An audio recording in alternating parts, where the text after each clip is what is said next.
And hi, I am Mary Beth Harrison with the Dallas Native team. And I have one of my favorite guests today, Lathram Pugh with National Title Group. And I always love our conversation because it goes random acts of whatever. What we do want to talk about today is getting to the closing table. But I also want to talk about, because you see every contract that comes through, and so where are we missing the boat? Where as agents are we not filling in an important blank? I know one of the main ones is that you don't put an effective date on a contract. I'm like, how do you not put an effective date? That's the date that everything starts. It keys everything. So I know that's one of the biggies. And then also we have Candace Barnes, our trusty watch our chat box person. So as you all have questions as we go through, put it in the chat box, not the Q&A, and Candace will keep an eye on it. And we'll either stop if we're in the middle of what we're talking about is your question. Otherwise, we'll wait till the end and we'll kind of go through a lot of them. So welcome, Lathram. Thank you for having me. I'm happy to be live, all the above. Happy to be here. Always glad to have you. So, all right, let's start with what we thought we were going to talk about, and that is getting to the closing table. What does that look like? Kind of what's the process? So we find the house, we write the contract, we get it to you, get the earnest money to you, the option money to you. Talk me through it. Yeah, so, as I mentioned, kind of want to have a discussion because to have a title company and an active real estate agent to be an open discussion, kind of like what I was saying, we can maybe help solve some of these issues and create a better process for both parties. So, a big thing for us is just the early on communication. And so getting to know as much information ahead of time so that we can be a better resource for everybody as early on in the process as possible. And so, what am I referring to? We are obviously now accepting the option money. So that has taken a lot of, I don't want to say negative, but a lot of superfluous conversations out of the front end of these transactions, because before we were just having to make sure that it got executed by the seller. We had to, a lot of times, even though we can't receipt it, no matter what we told the agent, the earnest money and the option was getting dropped off with us. So it has made life a lot better on our end. And I think it therefore has just created a lot more opportunity for all the early communication to be positive. There's a lot less chasing around. So that's been good. I was also kind of concerned in regards to that sellers and listing agents were going to be requiring and asking of the title company to get that money out of our hands and into their sellers' hands. Right.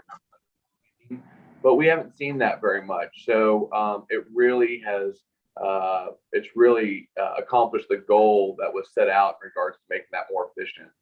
So, right. So that's good. Sometimes I will still have some people thinking that we're needing originals. So I would remind everybody a digital copy is absolutely acceptable. So again, there should be some more time saving there as well. And my big thing, once we get the contract, is just the agents understanding that they are the ones that have the relationship with the client, with the consumer.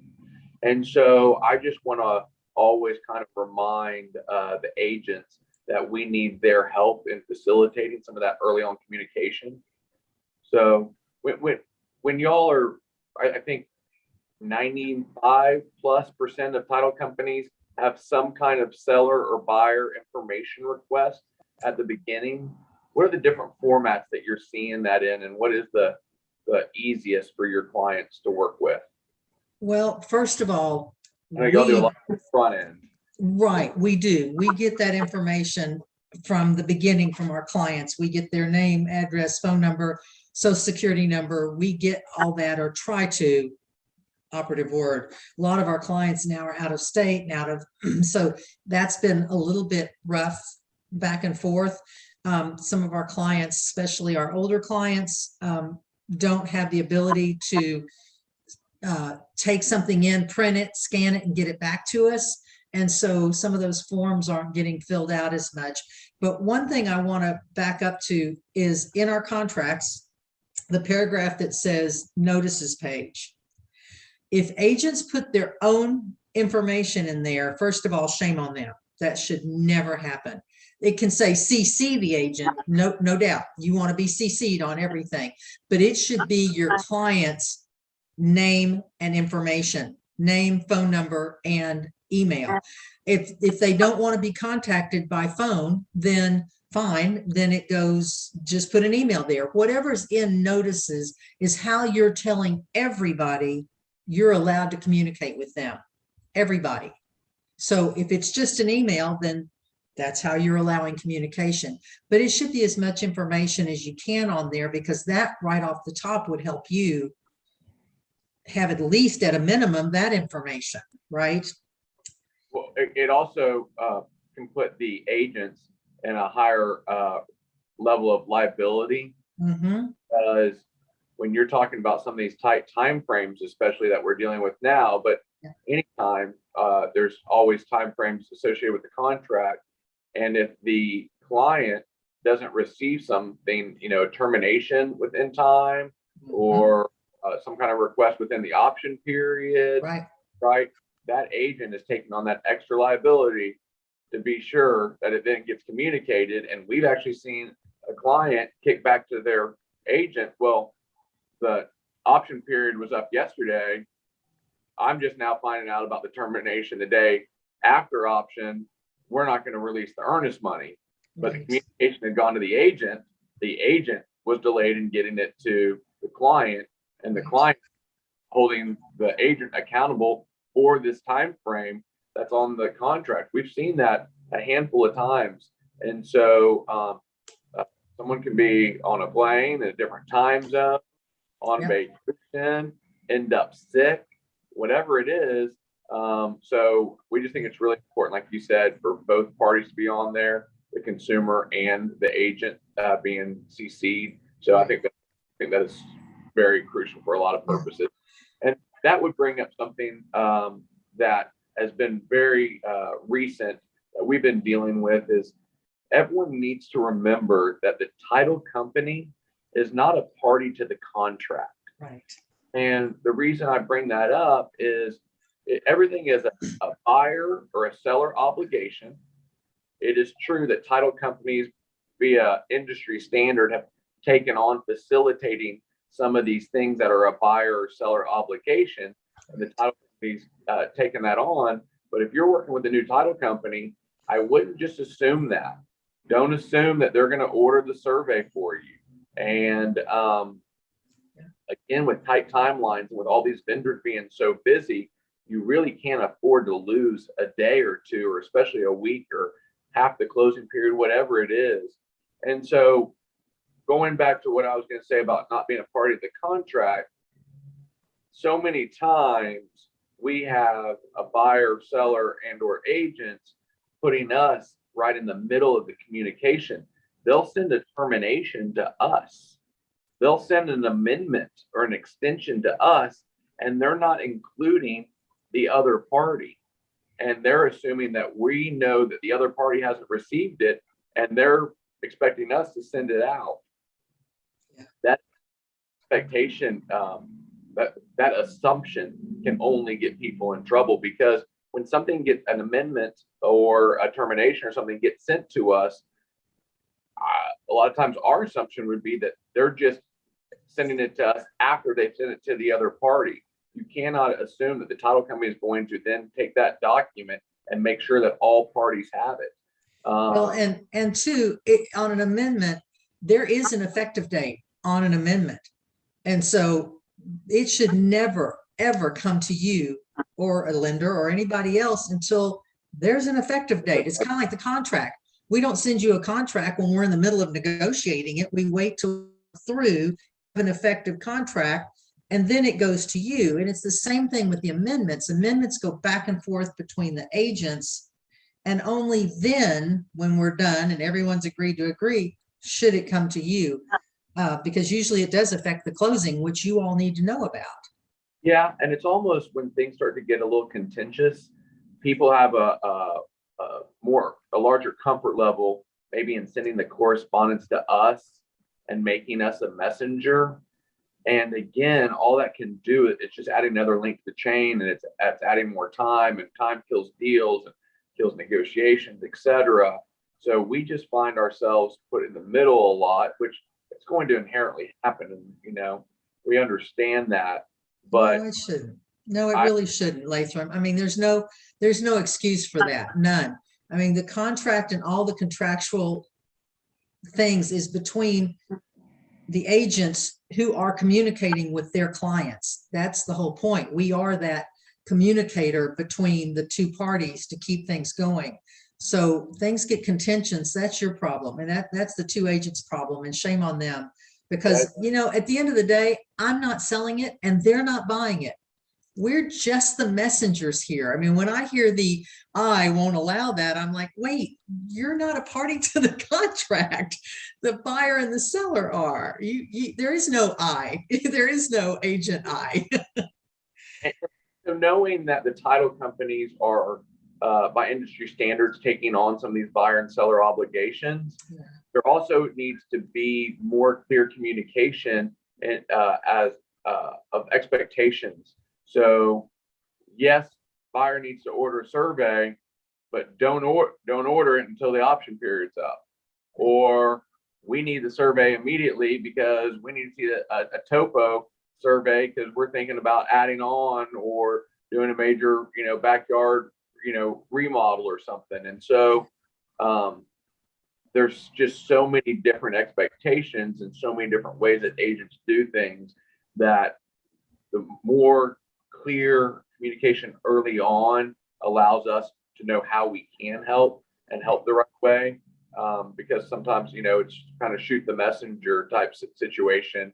Mm-hmm. And I will remind everybody that every vendor, the agents are crazy busy, which means that your title company is busy, which means that your surveyor, your inspector, etc. And I'm really seeing it a lot on surveys right now because we've had so much. We had the early rain, and then it's like when it rains for days is what we've been kind of getting. Yeah. And so it's just really put surveyors behind.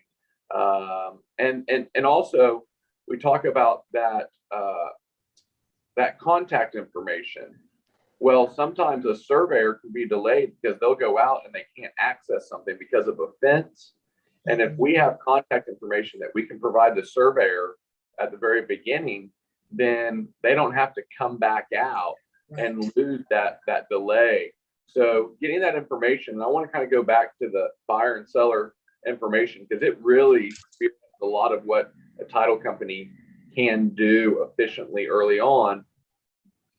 I know that you end up working with some other title companies, and so I know that y'all's process is getting all of as much information that from the consumer, buyer or seller, that the title company is going to need, and you're doing that ahead of time. And you are 5% of the real estate community that is doing that, but I extend what you're doing. I push that on to all kinds of different clients and suggest that they do the same thing because of the efficiency that it creates. Yeah. But separate from that, not every title company knows that you're doing that ahead of time. So they are sending out those requests. So when you're seeing those requests, and this may be a Candace question too, but ours is automated now, right? And so you can't get through it without filling out the items that we have to have. So we aren't getting partially filled out forms anymore. So that's great. So ours is coming in a digital format that they're operating through a jot forms type program. Have to fill out the necessary information. We used to send it out via PDF. Is there a format that y'all see as the most efficient, or are you really? I've been using Google Forms, even for our classes and things like that, only because I like the way that it converts it into a spreadsheet. It's just easier to manipulate it. I've used job forms before. It just seemed a little bit more clunkier than Google Forms. Ours is Google as well. Okay. I think the first one was job forms though. Yeah. Anything they can fill out online is what needs to happen. I mean, a lot of our clients just don't have the ability to, like I said, pull something off, fill it out by hand, scan it back in, and then send it. Our clients, I probably 75% of them don't have that ability to do that. Are those same people though, are they having issues with these portals, right? Because ours gets presented via portal because we're asking for secure information such as social security numbers. So it has to be secured. And so that's the basis behind the portal. Right. How often? Yeah. We're still dealing with clients that I had to explain to him how to forward an email where the forward button was on an email last week. I know. So it's like the efficiencies take part of the community out, and it's like, you know, but obviously we all have to be flexible in order to get appropriate information. But I like the Google form that, you know, requires certain information to be filled out, so it can't be partially sent in. And we have no problem getting on the phone and doing socials as well. I can appreciate that. Right. Right. Yeah. It's the more we can get up front certainly makes all of our lives easier. And the form that we use, I'm sure some of you are in that chat box going, well, what form do you use? We just created a form. And it said, you know, how do you want title to be taken? Your address, your phone numbers, your email, the best way to communicate with you. That is a line item there that says email, call, text. What is the best way to communicate with you? And wouldn't we all like to hear that? I mean, tell me how the best way to reach you is. That's just a good question. And then it has, you know, Social Security, and are you going to need, are you going to be in town for closing?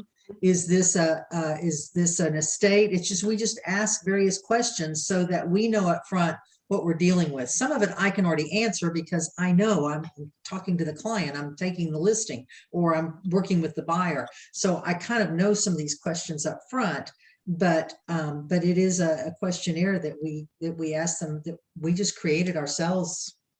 Yeah. Put it in a form. Our portal literally sends an email, I think every 24 hours until they fill it out. And we hate being annoying, but we just know how crucial it is to get that in. Right. Let me remind people, you know, a title commitment can go out and it can show divorces or bankruptcies or child support, all kinds of just weird stuff can come on a title commitment if someone has a name that's similar to someone else that has that judgment filed against them. And so we're trying to get title work out pretty quickly. And if we have not already received the seller information with social and or date of birth, we can't verify that this is not them. And so you get a title commitment that goes out that a buyer or a lender looks at, and a red flag goes up for literally no reason other than we just didn't have verifying information to get rid of it ahead of time. So it can cause other ripples as well that are just unnecessary. So I always like. Go ahead. Sorry. I'm just saying, I just like the cleanest title work to go out from day one, because I hate raising red flags for any reason, much less when there is no reason. And so we just have to have that information in order to extract that is not our borrower or our seller. Right. I always tell my buyers to try to take title in as much information as, like, try to take credit the same way always, whether it's your Visa, your house, your car, everything is done the same. And I know I fall into that, especially when you have a name like, you know, John Smith. How many John Smiths are there out there? And so if it could be John Henry Smith, that would be a whole lot better than just John Smith, for example. But I know just with my name, the fact that it's two names, Mary Beth or Mary Elizabeth, they can't seem to gather that. So I'm out there as Mary Harrison. I'm out there as Mary Elizabeth. I'm out there as Mary Beth.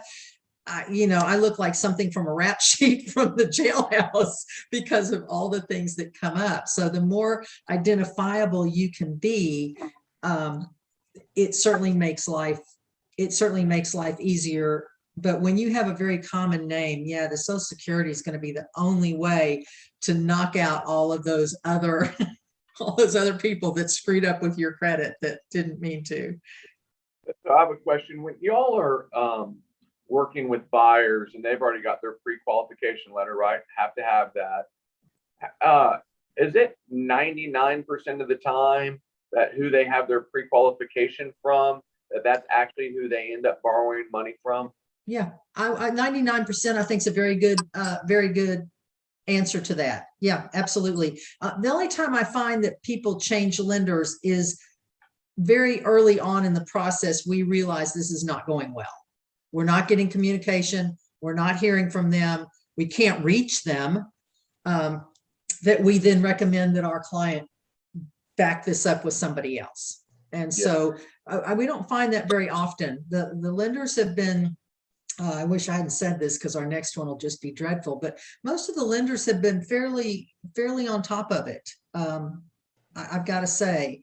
So, and I wanted to say this before I forget to say it, because while you were talking, it kind of came to my mind. You think all title companies are created equal, but I want to make it incredibly clear that that is not the case. And if you don't find a relationship with a title company that you can communicate with, that works like you do, that is Open dialogue. What's that? You can have open dialogue. Exactly. I'm telling you, I mean, I've got to applaud you guys, Lathram at National Title Group, because first of all, you all will never accept the word no. So when a lender says we're not going to have papers, or we're not going to, y'all don't accept that any faster than we do. You're going to get on it. And like, here's a contract with a date on it. And yes, you will meet this date.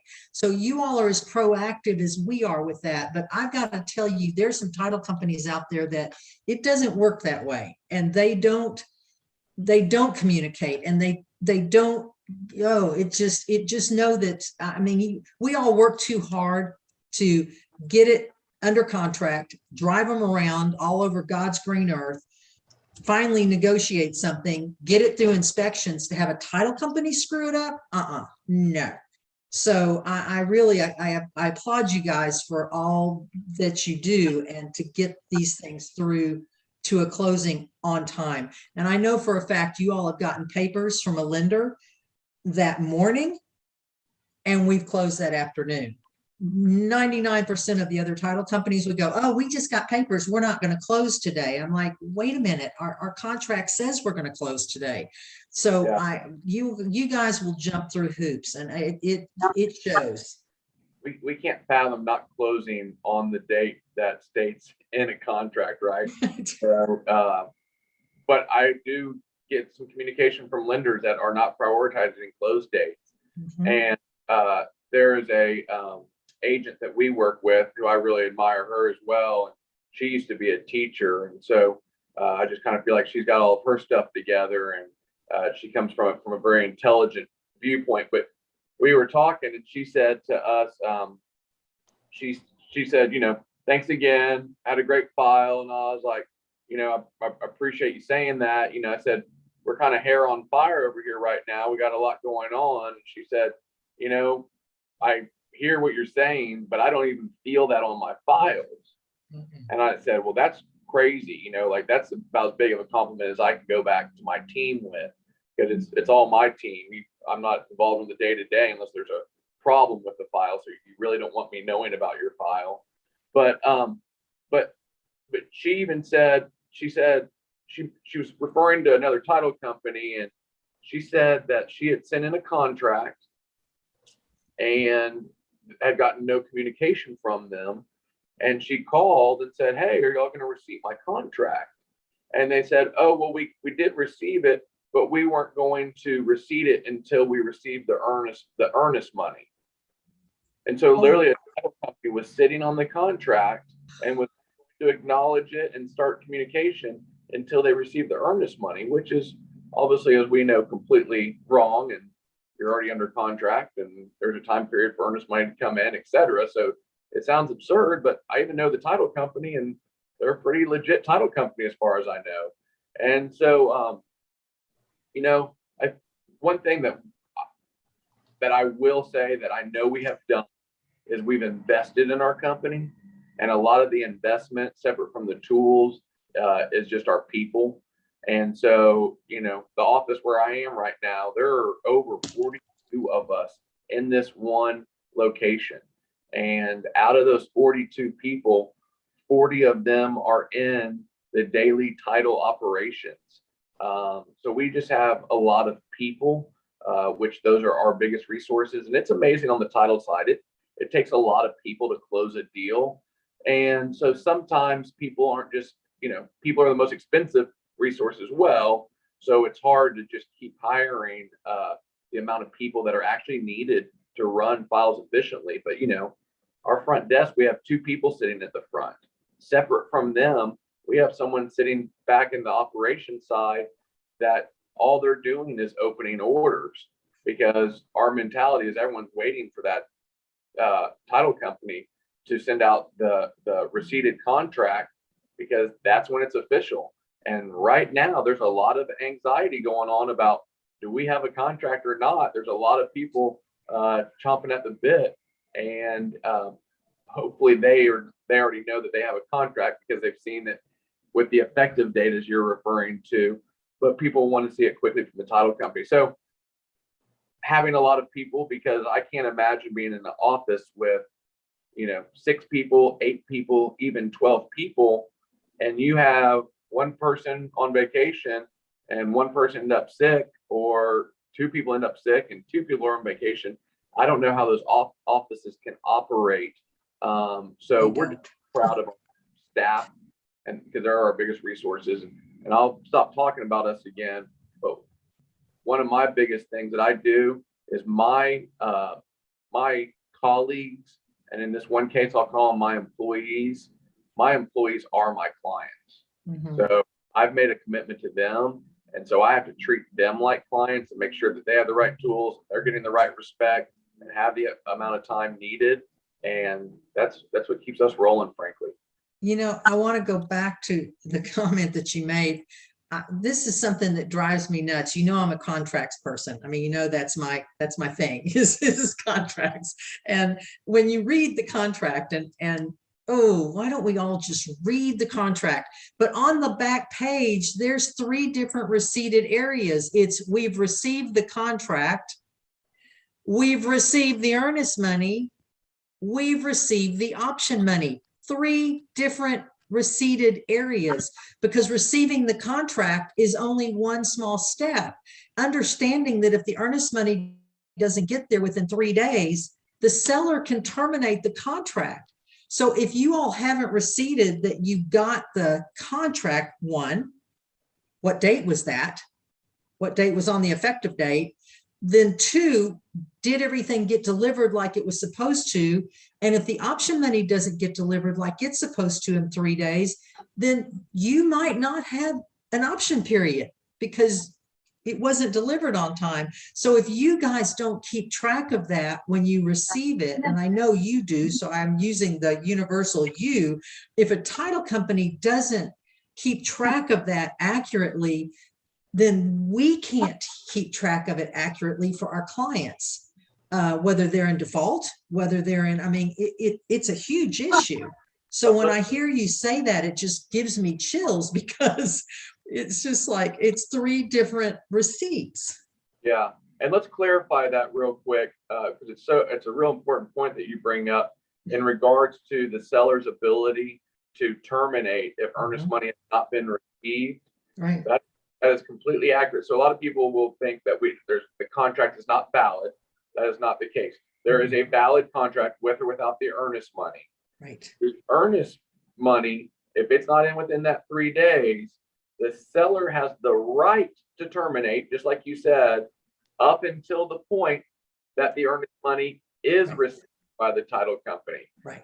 So if it's day 10 and I receive the earnest money, the seller has no more leverage. Right. They the entire ability to terminate up until I received it. But once I receive it, they've lost that ability to terminate. But not true with the option money. The option money is 3 days, period, end of story, 3 days. Now, the 100%. seller can choose to give them an option period still, but the Right. seller can also choose to not give them an option period. Right.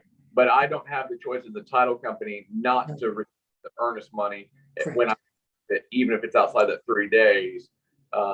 So it's something that definitely gets brought up a lot. And you brought up the contract. So I gotta address something because I just we talked about the effective date not being on there, but the thing that is showing up the most is the change on the HOA for the allotted amount that the buyer is willing to pay for all of the fees associated with the transfer. Yeah. Because now in there, we've got reserves and other charges.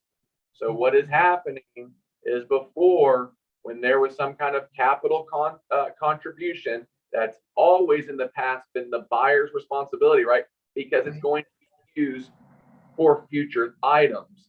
And so Now now that language changed, that's getting paid for by the seller.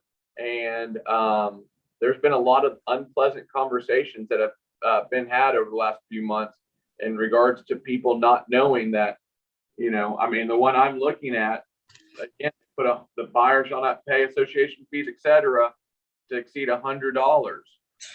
Capital contributions and new reserves, there could be a whole lot more than that. And that has really, really been stinging sellers. So I would just bring that up if you're representing the seller, that number in there, I think. Whoops, we just lost you. Because Okay. if there's capital contribution, I just don't know how I don't know how that shouldn't be a buyer charge. I agree with you. That one got snuck through on the contract change, this last contract change. And I didn't catch when I was able to make, well, we all were able to make observations about the changes. I didn't catch that they took away paragraph 4. It had been paragraph 3 was one thing. Paragraph 4 kind of listed those other things that were seller charges. Well, they combined them into one paragraph now. And you're absolutely right, Lathram. Some of these high rises, especially, those fees can be exorbitant. I mean, and the sellers are sick of their HOA typically, and then they're getting burned for some future reserve or capital contribution. And I'm not talking about any fees that were owed or assessments for things that have already been repaired. I'm talking about future. They are not happy, and I think that listing agents have to approach this paragraph a lot differently now and what number goes in there. Well, I think one thing is if we're able to get the resale certificate early, that's really helpful. But I know I tried to get the resale certificate for a condo I was listing, and the HOA refused to send it to me. And he said, we don't do that until we get a contract. I went, no, wait, my seller's willing to pay for it. It's the seller's resale certificate. They refused. They absolutely refused to send it to me. But now I will say the Texas Realtors did a really great job in getting the HOA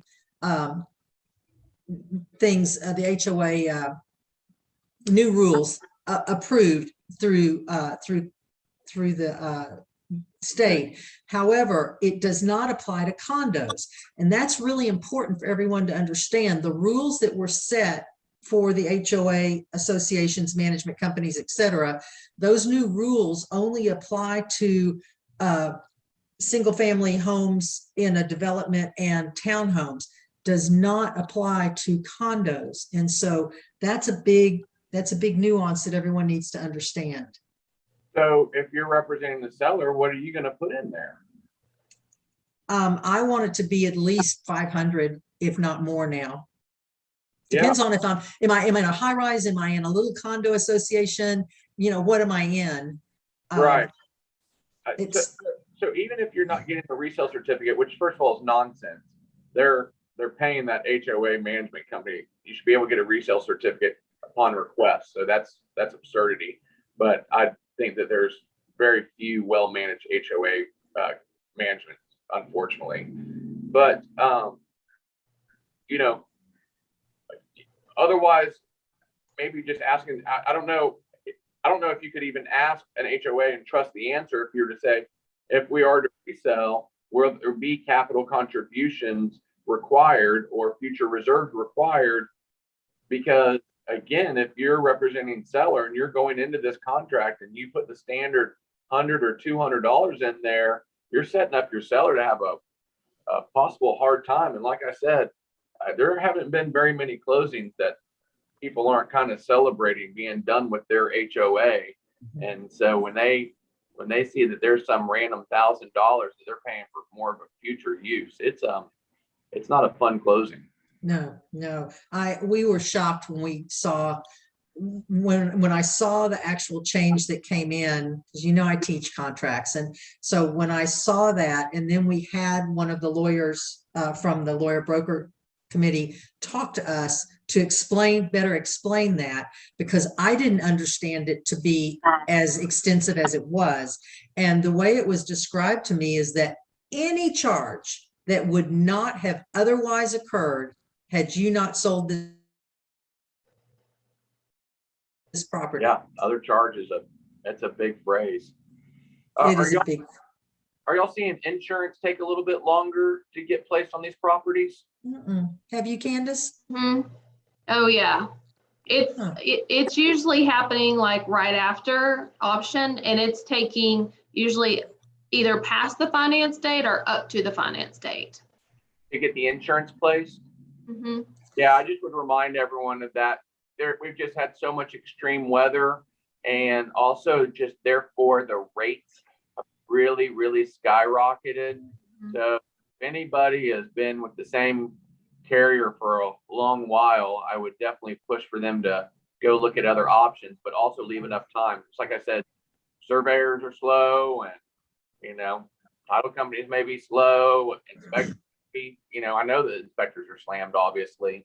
I would leave some more time for insurance as well, because the lenders got to see that, and people like to kind of shop insurance, and it's taking longer. So I just think it's important to get that going. And we had Tammy. Mary Beth, sorry. Go ahead. I know that you just saved some money on your insurance recently. I know we talked about that, and my company as well that I deal with, he just went from, I think our property insurance has been with Chubb, and it went up to $10,000, and we're getting the same coverage now through Safeco, I think for like 4,000 or something. So some really large deltas out there on the insurance world. So I would highly recommend everybody pay a little bit more attention to insurance. We had Tammy Farmer with our insurance. With our insurance company, come and talk to. She was on the show with us several weeks ago, and really a wealth of information. But yes, I've been with the same company for forever, and handed all my stuff over and said, "What look at it and tell me what needs to happen here." And instead of being with one company, I'm like you. One's with Safeco, some of my stuff's with Travelers, some of my stuff is with, and so I don't care who it's with, as long as it's there and it's the same coverage. And that's really the operative word, is that you give them a deck sheet that they can see equal, this was this, that you're getting the same coverage. But yeah, it saved me well over $1,000 a year. It was substantial. There needs to be a lot of focus on it. That's a reoccurring cost.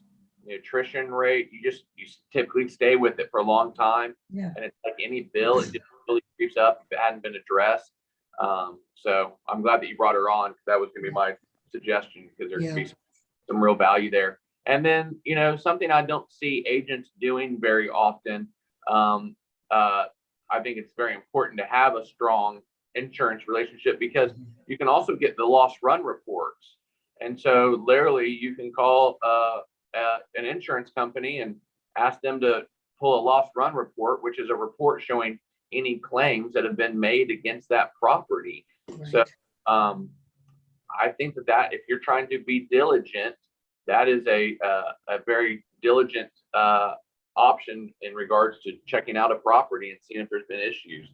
Right. And, I just closed the deal today, and these people, they've been going property for 2 years. They said they listed it 2 years ago, and then the tornado came through and wiped out all their trees.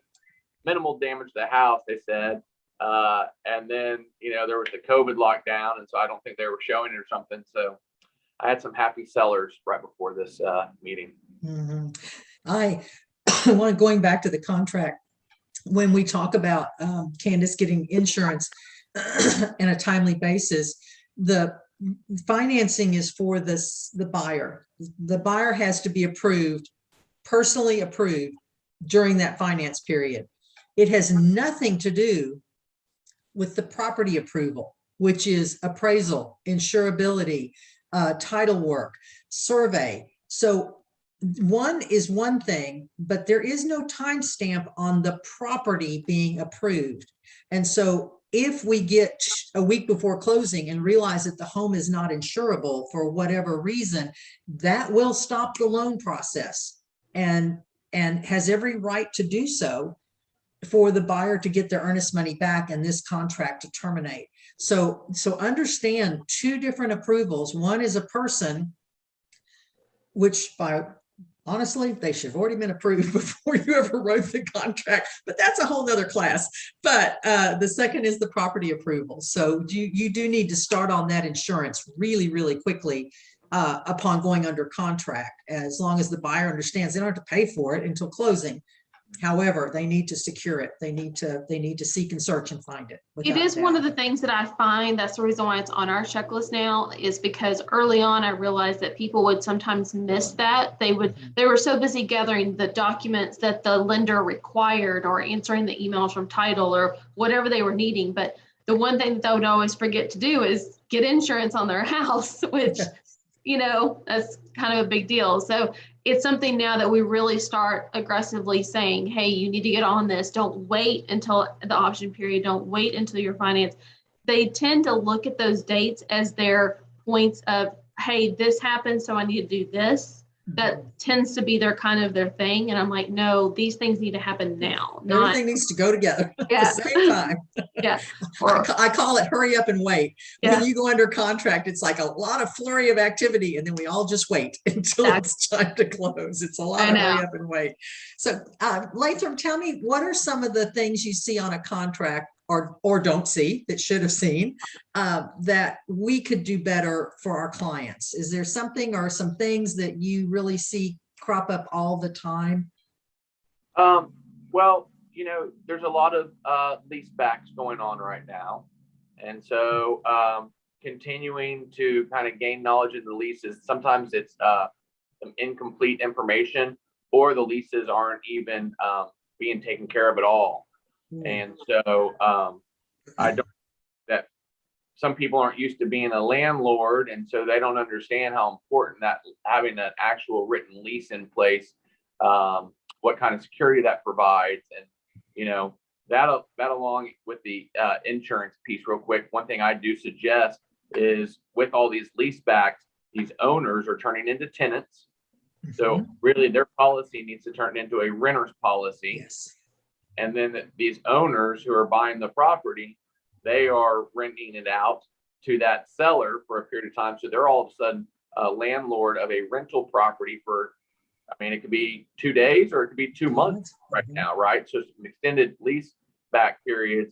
So I just believe in getting coverage by emailing your insurance agent to let them know of that situation and make sure there's not any extra coverage that they need, or that they need to turn from an owner's to a renter's policy, which renter's policies do have great coverage.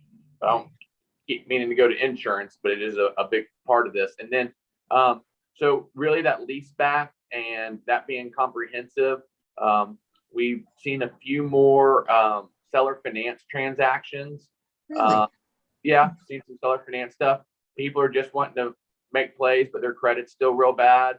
A lot of those are probably going to be investment properties where there's an investor who's willing to do that. And they don't need the cash flow to purchase the other transaction. And then the other things on the contracts are just the ability to extend is some people are doing contracts that are not contingent on them selling, but then it gets to closing and they haven't sold and they need that money. And so sellers obviously don't have to stay in the game at that point, but they figure they're so far down the road, usually they're involved. And so just the ability to use the earnest money as a tool, I don't feel like gets utilized very much, and the ability to utilize additional earnest money, especially if there's some kind of caveat out into the future. Well, if they're going to accomplish something or they're going to give an extended time frame, I think it's really important to get some more skin in the game and utilize earnest money. And I just don't think that that's utilized as a tool as much as it could be. And then if a deal's getting extended, get the earnest money out of the title company's hands. So if you're representing a buyer and you got to go to an extension and you already know you're past your other contingencies, that earnest money is already hard anyway. Offer it up. That's a good way to keep a seller on board. And if you're representing a seller, require that the earnest money be released if you're going to give any kind of extension, because we've had a few deals terminate, and there's definitely a discussion about who's going to receive earnest. And as hot as the market is, I think you and I've talked about, I'm seeing a lot of terminations. I think that people are just maybe not 100% excited about this property. It's the 12th one that they tried to get. It's not their dream home. All of a sudden, just something small shows up on inspection or whatever it might be. But there are quite a few terminations. The backups, as I think we've discussed before as well, knowing the backups and the process of that is really important. No one in the industry was utilizing them very regularly, and now they're a big part of the new world. And if there's so many terminations, you should be utilizing backups. Get your client in that position. People just kind of didn't think that they ever really had a chance with the backup. We've closed more backup contracts in the last 6 months than 6 years.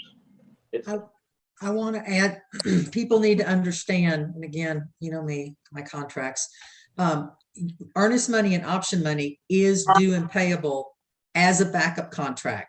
So even though you're in backup, that money still needs to be paid. Can it be a smaller amount? Absolutely. With additional money paid upon becoming primary contract? Absolutely. But at the end of the day, that money, earnest money and option money, is payable just like a regular contract upon becoming an effective contract as a backup. And the cool thing is, and what people don't realize, well, I don't want to go into backup because, we might find something that we love and whatever. Your option starts the day you become a backup contract, and it runs and it runs and it runs and it runs until you become the primary contract. And then your actual option days click in. So you could get out at any point being a backup under your termination, your option termination, and get your earnest money back and lose your option money. So being a backup is not a bad thing. There's really no harm, no foul to the buyer at all. Candace, someone just put up a question about that. It might be in line with what I was getting ready to say. Did we, Dan, put a question in there? Yes, Don Wilson asked, so the option money goes to the title company. CE classes are still saying it goes to the seller. No, no, option money absolutely goes to the title company. Now, additional, if you want to extend the option period, let's say we needed to get a roofer out there or a pool company or something like that, that additional option money does go straight to the seller. That is true. Additional option money, but not the original option money. That must go to the title company. Let's talk about, there's been major confusion about it. It is still option money. So it's a very intelligent statement when you talk a minimal amount up at first, because that's also been a point of contention lately, is that they think that they're sometimes the buyers are expecting that their option money on a backup is going to come back to them. That's the consideration for having the option to contract that property. So the problem is some agents have allowed them to put a normal option amount in there from $100 to $1,000, and then they're expecting that they can get it back. That is not the case. And frankly, the contract is kind of gray, but we think we're taking the approach that option money It's goes gone. to the seller. It is gone.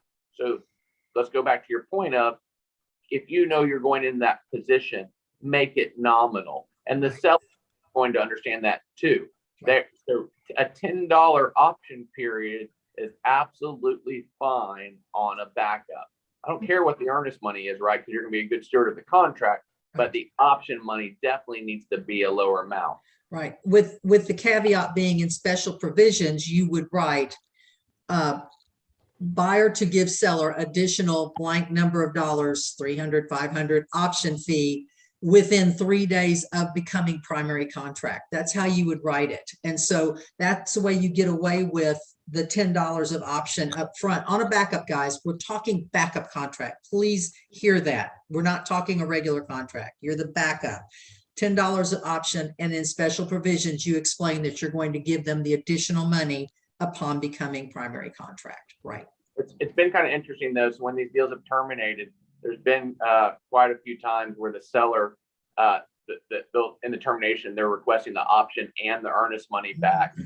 The seller has signed off on that, but because I think that's part of the confusion, they just don't know that that money is theirs. Right. But if their original contract closed, then they're really not, I guess, too worried about taking someone's option money. Right.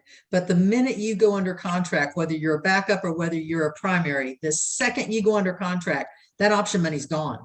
If you don't close, that option money's gone. So that's a given. So whether you're a backup, and everyone's going, but wait, we never even got to come to bat. We never even got to come up.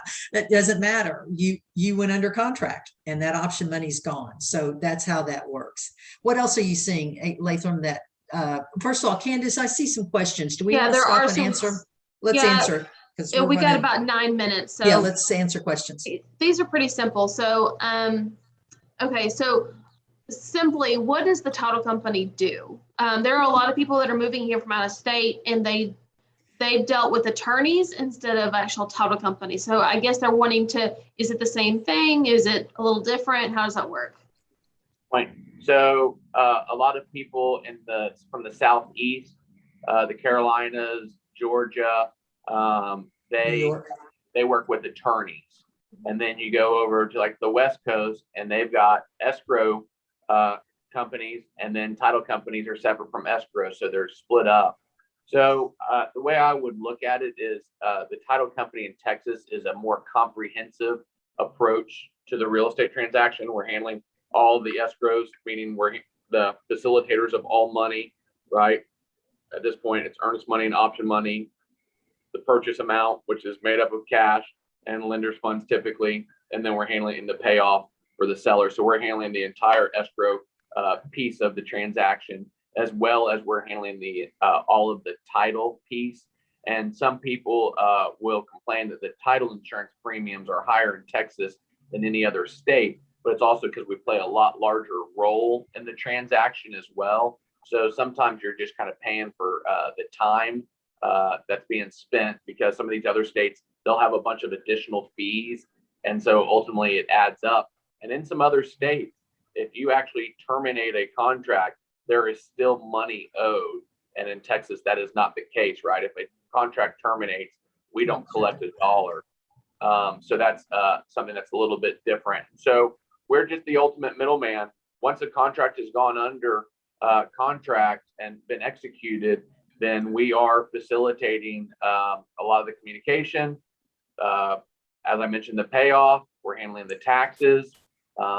In regards to the taxes, that'd be one thing that I would address is if you're on the buy side, I would absolutely negotiate that the newest assessment is utilized for tax proration, because no one ever wants to have to go back and chase down the seller for a reproration.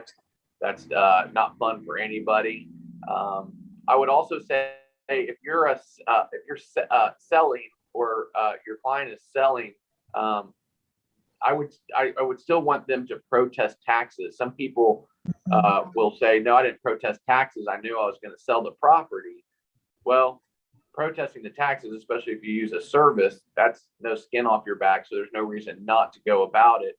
And then you're just putting the next buyer in a good position. Or if it doesn't sell for what you want it to, you still, the taxes are in perpetuity. And so I think that's real important. So we're taxes, we're handling the payoff from existing lender. We're getting the new lender in a position of comfort, so they are fine sending in their money. So that's a lot of what we do is working with the new lender, and then we're handling the signing, and we're signing people up across the country, honestly across the world, with remote online notarization. That's added a lot, but you do have to be a U.S. citizen in order to utilize that service. Some of the emergency orders that were in place that would allow us to FaceTime and be notarized when the documents got here, those have been withdrawn at that point. So we've lost a few of those flexibilities. So I call you guys when I explain this to my buyers and sellers. You all are the spoke on the wheel. You pay them, you get everybody, you start the home warranty. You're the spoke that pays everybody off, gives everybody clear title to where, as the new buyer, you own this house and somebody's brother's, uncle's, cousin's, grandfather's not going to knock at the door going, this is my property. That you get the survey ordered. You are that spoke that makes everything come together and makes this transaction legal and binding and recorded, which is the operative word, recorded. Yeah. So we're super important. You're right. That is for sure, Mary Beth. Well, I think you're important. Well, we only have a couple of minutes. Okay. What's the next question? One of the questions that we get a lot, and I'm glad somebody asked this question, is what is a deed the same as a title? Because a lot of people that are moving into Texas, the deed seems to be something they really don't comprehend. So Lathram, can you address and simplify the deed, when they'll get it, what their expectations of what it is? Yeah. So sometimes there's a misinterpretation. So there's the warranty deed, which is the seller conveying the property in the buyer's name. And then there's the deed of trust, which is what the buyers sign, putting debt on the property. But on the warranty deed, it is not the same as a title to your car. So yes, the seller needs to sign the deed, and that deed needs to be filed of public record. But that's the kicker, is that it is now of public record. So once it's filed of public record, it's there to stay.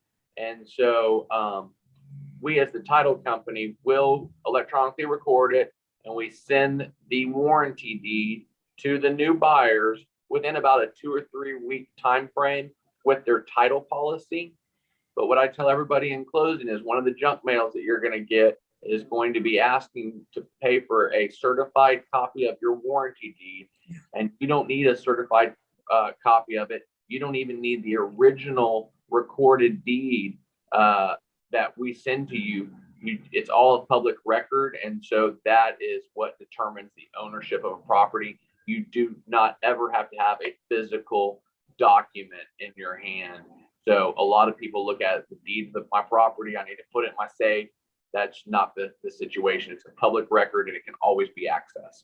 Which is, by the way, how they know how much you financed. They do not know your sales price, but they do know what your mortgage amount is. So when you start getting all the junk mail, it didn't come from me. It didn't come from Lathram. It came from public records. There's people that just sit there and, hover over that the minute someone gets it, that they start sending out these letters of whatever. Anyway, next question, Candace. That kind of wraps us up. All the other questions that you guys that were asked, you guys have answered. So we're good. So we only have a minute left. So if you want to, I was going to say, we want to wrap this one up. Lathram, give us your final words of wisdom. I'm going to talk to the agents. Everyone's working so hard to do right by your clients, and y'all's passion is helping your people find their dream home or helping them by disposing of an existing property.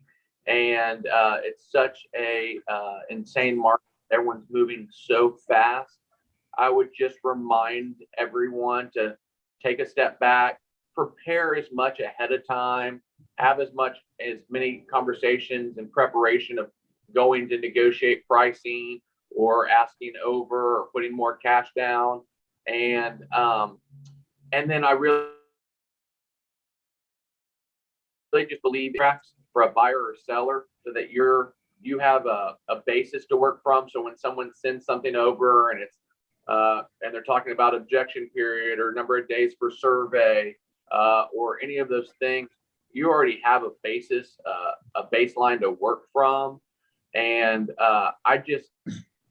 what I hate is when a buyer or seller finds a loophole in the contract, or it causes undue stress because some time frame is really not appropriate.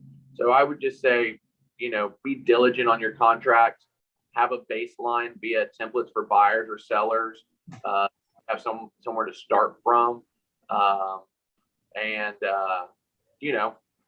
take a backup position, take a backup contract, and take a backup position, because they are really, really paying off for some people. So there's no harm, no foul. And if they follow what you were saying about putting, like $10 down for option, right? There's just really no reason not to get it going to that position. And, a big part is just working with buyers, lenders, and them just being diligent about getting stuff over. So the more proactive that the agents can be and the consumers can be, just the easier it is for everybody. Right. One of the things that I actually just went right out of my head of what I was just thinking when you just said that. I will go back and reiterate. Thank you for taking your time to talk to us. I always love our conversations go 100 different directions, and I love that. I love sitting down and talking to you always. And like I said, guys, there's a difference in the title company you use. I'm telling you. So if you can get over to National Title Group, other than you're just going to put more stress on what I already send them, but I'll accept that. But yes, but really it makes a huge difference in who you go to. I know you all have an office in Rockwall. I've used that. You have an office in Flower Mound? Flower Mound. We're a team of 85 people doing deals all over the country. Right. Yeah, you don't just work here. And I know the other thing really important for people to know, you all do a ton of commercial business. That's a whole other division of your group is commercial. So they're not just residential, they also do commercial. But yeah, Flower Mound, Rockwall, Dallas, and so yeah, they're in really great convenient places to get to. So thank you so much for taking your time to talk with us today. Absolutely. We appreciate it. Thanks for listening, guys. Thanks for listening. Guys. All right.